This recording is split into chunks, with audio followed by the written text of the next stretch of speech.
देखिए, ये प्रोटेस्ट किस लिए कर रहा है, उनका मकसद क्या है, हमको तो पता नहीं है। बस उतना जानता हूँ ये पॉलिटिकली मोटिवेटेड है। यदि करप्शन को लड़ना है तो इस तरह में भी लड़ सकते हैं। आप सरकार बोल रहे करप्शन नहीं कर रहे, आप बोल रहे करप्शन है, तो दोनों का बीच का जजमेंट कौन देगा? कोर्ट देगा। कोर्ट में जा सकते हैं। कोर्ट में नहीं जाके दिल्ली में किस लिए बेहतर है? दिल्ली क्या करेंगे अरुणाचल का बारे में? इसलिए मैं सोचता हूँ ये पॉलिटिकली मोटिवेटेड है। देखिए, मैं तो इसमें आशी लगता है अरुणाचल सच में पहले इससे ये सरकार से पहले बहुत बदनाम था, एक करप्टेड स्टेट का रूप में जानता था। अब ये सरकार आने के बाद करप्शन के खिलाफ इतना लड़ा, रिफॉर्म्स लेके आया, रिक्रूटमेंट में एसएसबी लेके आया। इससे पहले मनमर्जी नौकरी अपॉइंटमेंट होते थे। पब्लिक सर्विस कमीशन को पूरा कम्प्लीटली ओवरहॉल किया। इसमें इसी ओवरहॉलिंग करते वक्त और एसएसबी करते वक्त जो भी करप्ट पाया गया, मेल प्रैक्टिसेस पाया गया, उनको सबको जेल भेजा है, सबका नौकरी सस्पेंशन करके रखा हुआ है। उसमें फिर करप्शन का तो सवाल ही मुझे नहीं लगता। ये पेपर लीकेज ये बहुत शेम साहब ने भी, मैंने 2-3 बार उसका मीडिया बाइट्स मैंने देखा है। उतने शेम साहब, ऑनरेबल शेम साहब ने बहुत सीरियसली लिया है। तो इसके तहत उन्होंने सीबीआई उन्होंने रिकमेंड किया है। ये पहला बात है। दूसरा बात है, ये जो पब्लिक सर्विस कमीशन ये कॉन्स्टिट्यूशनल बॉडी होता है, ऑटोनोमस होता है। इसमें डायरेक्ट सरकार का कोई इन्वॉल्वमेंट नहीं होता है। सरकार का यह काम है कि law and order problem maintain करना, उसके बाद मजिस्ट्रियल कोई रिक्वायरमेंट होता है, मजिस्ट्रियल वर्क वगैरह करना, वही होता है। लेकिन अभी तो पूरा 3 इंक्वायरी कमीशंस बताया गया है, उसका ऊपर में सीबीआई बताएगा, और जो भी इसमें निकलेगा तो वो उसका सख्त, शायद शेम साहब आपको तो पता है करप्शन के खिलाफ उसने ज़बरदस्त रुख अपना के रखा हुआ है। अभी अरुणाचल में करप्शन के खिलाफ लड़ते हुए जब से ये सरकार आया, ऐसे लोगों को जेल भेजा है, सस्पेंशन किया गया है। उनमें से या ब्यूरोक्रेसी भी है, टेक्नोक्रेट्स भी है, ये जो कॉन्ट्रैक्टर भी है। तो इतना करप्शन लड़के उसको भेज रहा है, तो उसको ही करप्शन बोलने से आप हम क्या कह सकता है?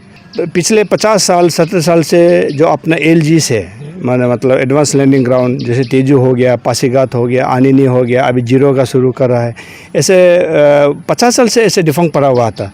सरकार का कितना समय हुआ? 6 साल हुआ। 6 साल में इतना आगे बढ़ रहा है, उसको बोलेंगे कि आप सरकार काम नहीं कर रहा है, उसको हम कैसे मानेंगे?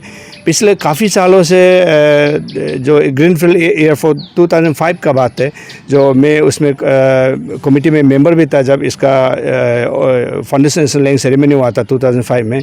तो उसका बाद कुछ नहीं कर पाया। लेकिन 15 साल का बाद ये सरकार आने का साथ ही साथ में 2019 में जो प्राइम मिनिस्टर साहब को ये फाउंडेशन लेइंग करने का बाद शुरू करके 3 साल में एयरपोर्ट तैयार हो गया। आप ऐसे कोई भी स्कीम से बताइए 3 साल में तैयार हुआ हो।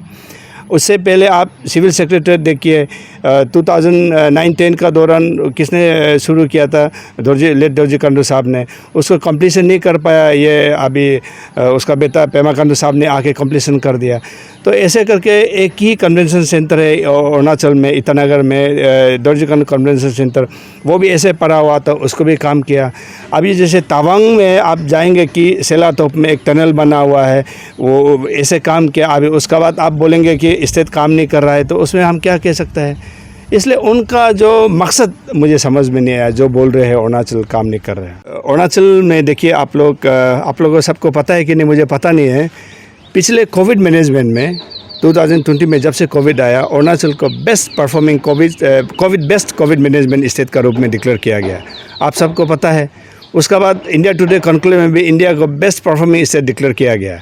उसके बाद रिसेंटली नीति आयोग में 2021-22 का नीति आयोग में, उसमें इंडिया को रेटिंग बेस्ट प्रोग्रेसिव स्टेट में एमंग स्मॉल एंड हिली स्टेट में डिक्लेयर किया गया।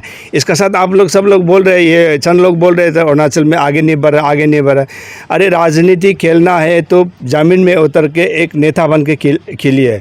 किसी का समाज के कंधे में बंदूक रख के बदनाम किसी को करके राजनीति खेलने के लिए कोशिश मत कीजिए। आप सबको मैं रिक्वेस्ट करता हूँ, राजनीति और जनता को भी मैं रिक्वेस्ट करता हूँ, ऐसे लोगों को राजनीति में लाने के लिए कोशिश कीजिए जो आपको सेवा करे, ना कि सड़क में इधर उधर हला गुला करके वहाँ में मौका पाके केजरीवाल स्टाइल में राजनीति बनने के लिए कोशिश मत कीजिए। जनता को भी मेरे दरख्वास्त है, ऐसे लोगों को राजनीति नेता बनाने के लिए कोशिश मत कीजिए। उनको रिक्वेस्ट कीजिए कि आप मैदान में आए, लोगों के बीच में जाए, लोगों को सेवा कीजिए, फिर आप राजनीति के लिए और विधायक बनना है, जो भी राजनीति करना है कीजिए।